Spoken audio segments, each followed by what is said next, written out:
Rim defence academy की अनुभवी team के साथ अपनी तैयारी को बेहतर बनाने के लिए अभी डाउनलोड करें प्ले स्टोर से रिम डिफेंस एकेडमी ऐप। अगला क्वेश्चन है आपका, किस क्रम में तात्कालिक वर्तमान काल का उदाहरण है? क्या पूछा आपसे? वर्तमान काल का उदाहरण पूछा है, और वर्तमान काल भी कैसा हो? तात्कालिक हो। कैसा हो? तात्कालिक वर्तमान काल का उदाहरण हो, वो कौन सा है आपको बताना है। पूजा नृत्य कर रही है, तुम अपना गृह कार्य करो, शायद कोई आया हो, पूजा नृत्य करती है। बताएं कौन सा है जी। कुछ लोगों का ए आ रहा है, कुछ लोगों का डी आ रहा है। ए डी, आप लोग ए और डी में कंफ्यूज होंगे, है ना। देखिए, का ऑप्शन नंबर ए बिल्कुल सही आंसर है। तात्कालिक वर्तमान का मतलब है, इंग्लिश में हम लोग बोलते हैं ना कंटिन्यूअस, इज आर एम वाले जो वाक्य होते हैं उनको तात्कालिक वर्तमान कहते हैं। ठीक है, तो कौन सा आपका ऑप्शन नंबर ए बिल्कुल राइट आंसर है। चलिए अगला देखें। अगला क्वेश्चन है आपका क्वेश्चन नंबर 27, सही युग्म छांटें। क्या कह रहे हैं आपसे? सही युग्म छांटें। जगत पिता जगत पिता, सुप प्लस अंत सुबंत, दिक प्लस गज दिग्गज, सद प्लस चरित्र सदचरित्र। कौन सा इसमें, देखिए कौन सा इसमें असंगत? डी आपका असंगत है। जगत पिता बिल्कुल सही है, सुबंत बिल्कुल सही है, दिग्गज भी बिल्कुल सही है। ठीक है, यहाँ क के नीचे हलंत रहेगा। सद चरित्र गलत है। सद चरित्र में सद प्लस चरित्र क्या होता है? सच्चरित्र होता है। क्या होता है? सच्चरित्र होता है। यहाँ द नहीं आएगा, यहाँ आधा चा होगा। जहां आपका डबल डा, डबल चा, डबल ला, ये सारे वर्ड आ जाते हैं ना। डबल डा यानी आधा और पूरा, आधा और पूरा, तो वहां क्या आता है आपका? वहां आपका हमेशा द आता है आगे। हाँ जी, अगला क्वेश्चन है, सन्नारी में कौन सा उपसर्ग है? सन्नारी में कौन सा उपसर्ग है? सद है, सत है, सत है, या फिर सन है? जल्दी से बताएं, सन्नारी में कौन सा उपसर्ग है?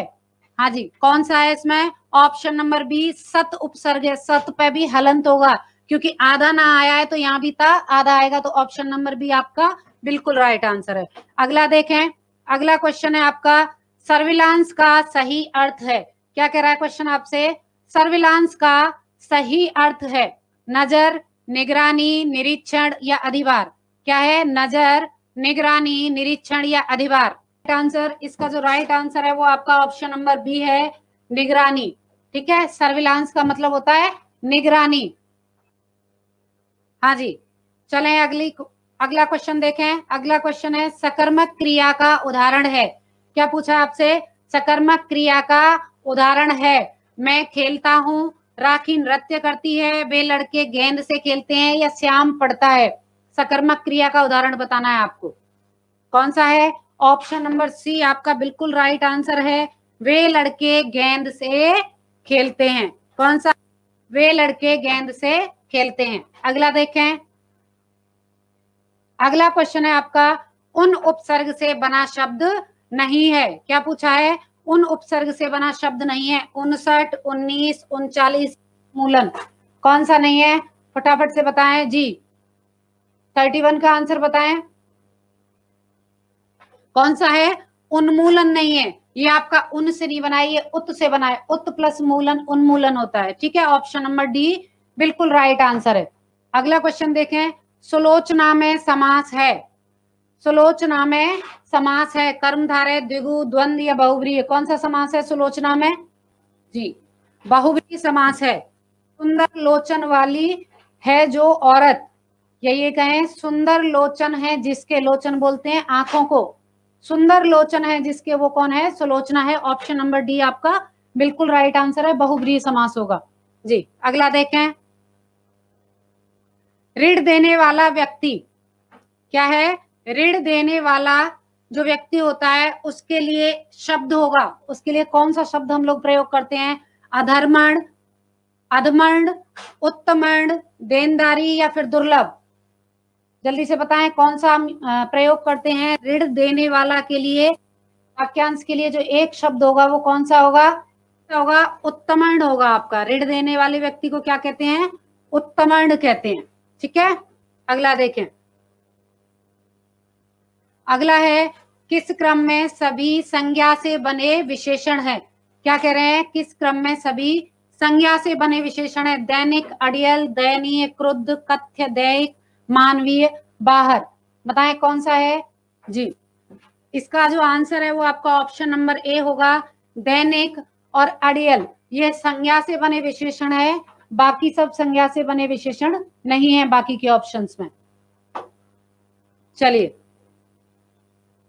अगला क्वेश्चन देखिए। अगला क्वेश्चन है सही वर्तनी वाला शब्द है।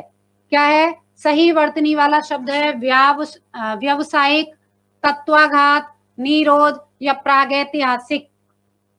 प्रागैतिहासिक का नहीं आएगा इसमें, प्रागैतिहासिक। ठीक है, ये है कौन सा सही वर्तनी वाला शब्द है? ऑप्शन नंबर डी ही आपका राइट आंसर है। ये इसमें थोड़ी सी प्रिंटिंग मिस्टेक थी, क नहीं होगा इसमें, प्रागैतिहासिक। ठीक है, बाकी की गलत है, इसमें छोटी की मात्रा आएगी। ये व्यावसायिक होता है और ये तत्वाघात नहीं होता, तत्वघात होता है। चले अगला देखें। चलिए अगला क्वेश्चन है दंत धावन से विकसित तद्भव शब्द है। क्या पूछा आपसे? दंत धावन से विकसित तद्भव शब्द है। दांतोन, दांतुन या दतोन या फिर कुल्ला। दंत धावन का क्या कहेंगे? दतोन, दांतुन, दांतोन, कुल्ला। जिन लोगों को भी किसी क्वेश्चन में कंफ्यूजन हो रही है, मैं आपको बता दूं कि ये क्वेश्चन जो लड़ी बार बार बोल रहे हैं आपका आया हुआ क्वेश्चन है। ठीक है, और इसमें इसका आंसर यही माना गया है। चले कौन सा है इसमें? आपका ऑप्शन नंबर सी बिल्कुल राइट आंसर है। दंत धावन का मतलब होता है दांतौन, ये इसका तद्भव रूप है और तत्सम रूप है दंत धावन। चलिए अगला क्वेश्चन देखें। हाँ जी, अगला क्वेश्चन है कौन से विकल्प में संधि शब्द सही है? क्या पूछा आपसे? कौन से विकल्प में संधि शब्द सही है? ठीक है, एक प्लस एक, एक, अति प्लस अधिक, अत्याधिक, रवि प्लस इंद्र, रविंद्र, वर्षा प्लस ऋतु, वर्षतु। बताएं जल्दी से कौन सा संधि शब्द सही है, ये पूछा है ना? सही बताना है कौन सा। इसमें आपका ऑप्शन नंबर बिल्कुल राइट है, इसके अलावा सभी गलत है। एक प्लस एक, एक नहीं होगा, एक होगा। ठीक है, अत्याधिक नहीं होता है, अत्यधिक होता है। रविंद्र नहीं होता, रविंद्र होता है, बड़ी की मात्रा आती है। ठीक है, चलिए अगला क्वेश्चन देखिए। तू डाल डाल मैं पात पात, लोकोक्ति का अर्थ है। क्या पूछा है? तू डाल डाल मैं पात पात, लोकोक्ति का अर्थ है एक दूसरे से बढ़कर, अधिक तेज होना, अधिक स्वार्थी होना, अलग थलग रहना। क्या होता है जल्दी से बताएं? तू डाल डाल मैं पात पात का अर्थ जी कौन सा इसका? इसका है एक दूसरे से बढ़कर होना। क्या है? एक दूसरे से। ऑप्शन नंबर ए आपका बिल्कुल राइट आंसर है। अगला क्वेश्चन देखें। वे वाक्य जो दो या अधिक समस्तरीय उपवाक्यों के मेल से बनते हैं। क्या पूछा है? वे वाक्य जो दो या अधिक समस्तरीय उपवाक्यों के मेल से बनते हैं उन्हें कहते हैं। बताना है आपको, उन्हें कहते हैं सरल वाक्य, संयुक्त वाक्य, मिश्र वाक्य या फिर उपयुक्त सभी। उनको क्या कहते हैं ये बताना है आपको।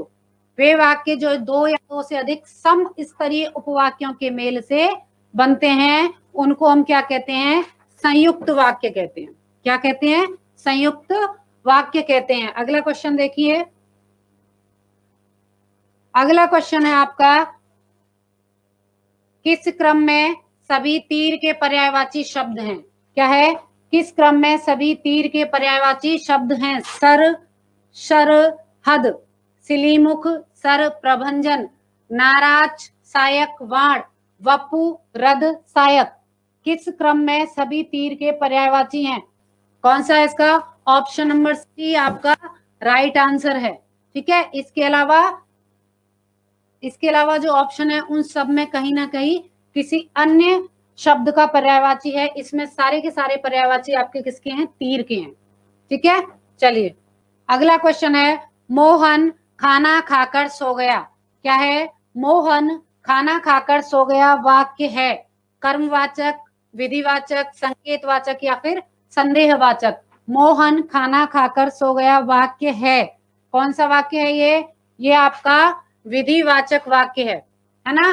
कैसा है? विधिवाचक वाक्य है। अगला क्वेश्चन देखिए, किस क्रम में संयुक्त क्रिया का उदाहरण है? क्या पूछा है आपसे? किस क्रम में संयुक्त क्रिया का उदाहरण है? रस्सी जल गई, सीता पढ़ रही है, तुम प्रतिदिन पढ़ने आया करो, बच्चा सोता है। किस क्रम में संयुक्त क्रिया का उदाहरण है?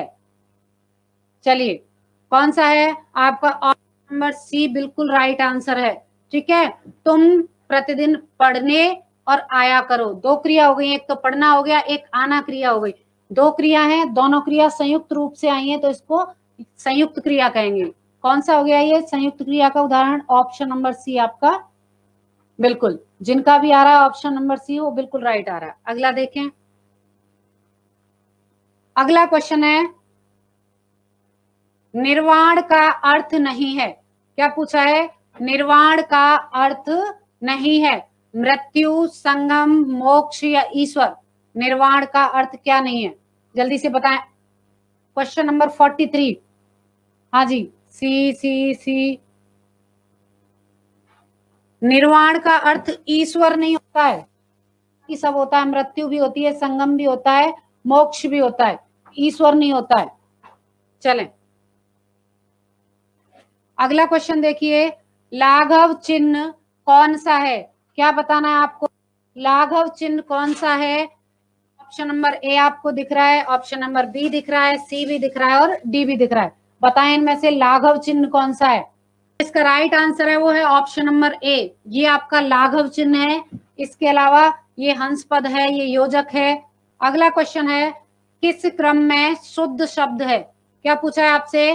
किस क्रम में शुद्ध शब्द है? असूया, अनुसूया, अतियुक्ति या अंताक्षरी? किस क्रम में शुद्ध शब्द है? प्रश्न संख्या 45। हाँ जी, कौन सा है इसका आंसर? इसका जो आंसर है वो है आपका ऑप्शन नंबर सी, बिल्कुल राइट आंसर है। अतियुक्ति सही लिखा हुआ है, बाकी सारे के सारे गलत लिखे हुए हैं। असूया में मात्रा ये आएगी, अनुसूया भी गलत लिखा हुआ है, ये मात्रा नहीं आएगी। अनुसूया होता है, अनुसूया नहीं होता। और अंताक्षरी नहीं होता, अंत्याक्षरी होता है। ठीक है, चलिए अगला देखें। हाँ जी, अगला क्वेश्चन है, निम्नलिखित में कौन सा वाक्य पदक्रम के अनुसार सही है? क्या पूछा है? निम्नलिखित में से कौन सा वाक्य पदक्रम के अनुसार सही है? महात्मा गांधी का देश सदा आभारी रहेगा। देश महात्मा गांधी का सदा आभारी रहेगा। देश सदा महात्मा गांधी का। देश आभारी रहेगा सदा महात्मा गांधी का। इनमें से बताना है आपको कि कौन सा पदक्रम के अनुसार सही है। अभी ये सारे ऑप्शन दिख रहे हैं ना। चलिए, पदक्रम के अनुसार कौन सा सही है आपको बताना है, जल्दी से बताएं। तो आपका ऑप्शन नंबर बी, जिन लोगों का आंसर आ रहा है उनका बिल्कुल राइट आंसर आ रहा है। हाँ जी, मैं देख पा रही हूँ काफी लोगों का बी बी बी, कुछ लोगों का ए भी आ रहा है। इसमें जो पदक्रम के अनुसार होगा वो आपका बी आंसर होगा। देश महात्मा गांधी का सदैव आभारी रहेगा। ठीक है, अगला क्वेश्चन देखें। अगला क्वेश्चन है, वाक्य के आवश्यक तत्व नहीं है। वाक्य के आवश्यक तत्व नहीं है। कौन सा तत्व होना वाक्य में आवश्यक नहीं है? सार्थकता, अनिष्टता, आसक्ति या निकटता या आकांक्षा। इन चारों में से कौन सी ऐसी चीज है जो एक वाक्य में आवश्यक नहीं है? सरिता कुमारी, ए बी जी। कौन सा है इसका? आपका ऑप्शन नंबर बी है, अनिष्टता वाक्य में आवश्यक नहीं है। बाकी वाक्य सार्थक भी होना चाहिए, वाक्य में निकटता भी होनी चाहिए, जो पद हैं उसके वो निकट होने चाहिए, पास पास होने चाहिए, आकांक्षा भी होनी चाहिए उस वाक्य से जो आकांक्षा की जा रही है ना। ये तीनों चीजें होनी चाहिए। नहीं होनी चाहिए तो क्या? अनिष्टता नहीं होनी चाहिए। चलें जी, बिल्कुल जिन लोगों का भी बी आंसर आ रहा था 47 क्वेश्चन में, उनका बिल्कुल राइट आंसर है। अभी 48 क्वेश्चन देखते हैं। ठीक है, असंगत। हाँ जी, देखिए, असंगत युग्म छांटिए। पहला ऑप्शन है आपका चांडाल चौकड़ी, निकम्मों की दोस्ती। ऑप्शन नंबर बी, चाड़ू खाने की गप, झूठी गप। ऑप्शन नंबर सी, चुपड़ी और दो दो, मतलब सभी ओर से लाभ। और डी चांदी का जूता मारना यानी महंगी वस्तु का दिखावा करना। बताएं इसमें से कौन सा असंगत है? हाँ जी, 48 में B B D B D B D C भी आंसर आ रहे हैं आप लोगों के। देखिए 48 नंबर जो क्वेश्चन है इसका आंसर कौन सा है? आपका आंसर इसका डी राइट है। ठीक है, कौन सा राइट है? डी राइट है। कैसे है? देखिए चांडाल चौकड़ी का मतलब होता है निकम करना, बिल्कुल सही है। चाड़ू खाने की गप का मतलब होता है झूठी गप, बिल्कुल ठीक है। चुपड़ी और दो दो यानी सभी ओर से लाभ होना, बिल्कुल ठीक है। लेकिन जो सही नहीं है वो क्या है? चांदी का जूता मारना, ये आपका ठीक नहीं है, इसमें कहते हैं रिश्वतखोरी। अगला क्वेश्चन देखिए, किस क्रम में सही अर्थ युग्म नहीं है? क्या पूछा आपसे? किस क्रम में सही अर्थ युग्म नहीं है? अकाउंटिंग, लेखा विधि, रिकमेंडेशन, संस्तुति, मस्ट रोल, कर्मचारी पत्रक या एक्सपीडेट शीघ्र संपादित करना। ठीक है, डी का मतलब आपका क्या होता है? मस्ट रोल का मतलब कर्मचारी पत्रक नहीं होता है, क्या होता है? उपस्थिति पंजिका कह दीजिए, उपस्थिति पत्रक कह दीजिए, जो मनरेगा में यूज होता है ना, उसको बोलते हैं मस्ट रोल। चलिए आइए आपका क्वेश्चन नंबर 50, किस क्रम में सही सुमेलित है? क्या पूछा आपसे? किस क्रम में सही सुमेलित है? ये 50 और अंतिम क्वेश्चन है इस टेस्ट पेपर का, आज की क्लास का। हाँ जी, मंत्र दृष्टा, मंत्रों से मुग्ध करने वाला, जन्मांध, जन्म पूर्व अंधा हो, कामानल, कार्य में लगने वाली आग, या जरायुज, गर्भ की थैली से जन्म लेने वाला। कौन सा है? कौन सा है इसका? आपका डी नंबर आंसर सही है। क्यों सही है? ये जरा भुज नहीं है, ये जरायुज है।